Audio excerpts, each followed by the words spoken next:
Beach style fish fry masala எப்படி செய்கிறதுன்னு பார்க்கலாம். ஒரு கடாயில் ஒரு ஸ்பூன் அரிசி எடுத்துக்கோங்க. அது நல்லா பொரிஞ்சிடணும், அந்தளவுக்கு வறுத்துக்கோங்க.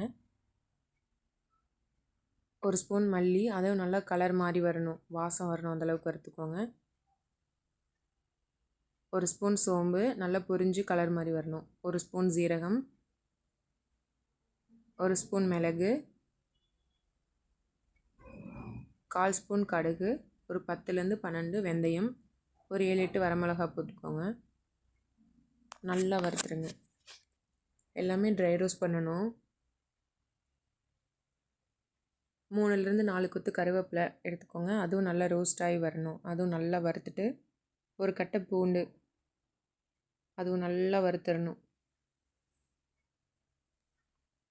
நல்லா வறுத்து எல்லாத்தையும் தனியாக எடுத்து வச்சுக்கோங்க. 3 சில்லு தேங்காய் குட்டி குட்டியாக கட் பண்ணி, தேங்காய் மட்டும் எண்ணெயில் நல்லா கோல்டன் ப்ரௌன் கலரில் வரணும். நல்லா வறுத்துடணும். அப்போ தான் அதோடய ஃப்ளேவர் நல்லாயிருக்கும். கோல்டன் ப்ரௌன் கலரில் வரணும். நல்லா வறுத்துட்டு எல்லாத்தையும் ஒரு பிளேட்டில் கொட்டி ஆற வச்சுருங்க. இந்தளவுக்கு வறுத்துடணும். எல்லாமே அரிசியிலேருந்து எல்லாமே இந்தளவுக்கு வறுத்துடணும்.